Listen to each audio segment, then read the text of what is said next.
কাল ফের কমিশন যাবে তৃণমূল প্রতিনিধি দল। রাজ্য সিও দপ্তরে যাবে তৃণমূলের এক প্রতিনিধি দল। কাল ব্লকে ব্লকে ধিক্কার প্রতিবাদ সভা তৃণমূলের।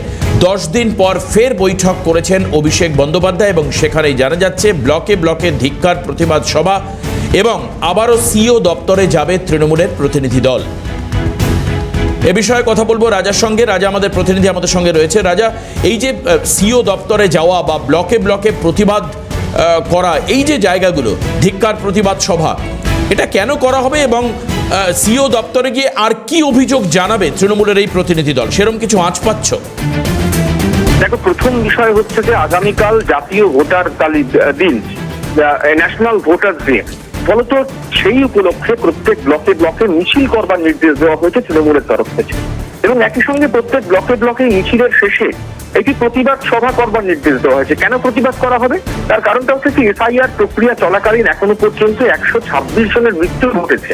এই মৃত্যুর কারণ হচ্ছে কেন্দ্রীয় নির্বাচন কমিশনার, এবং তুমি জানো যে বারংবার কেন্দ্রীয় নির্বাচন কমিশনারকে কাঠগড়ায় দাঁড় করেছে তৃণমূল নেতৃত্ব। ফলত নির্বাচন কমিশনের বিরুদ্ধে ক্ষোভ উগড়ে দিতেই কিন্তু আগামীকালে প্রতিবাদ এবং ধিক্কার সভা হবে।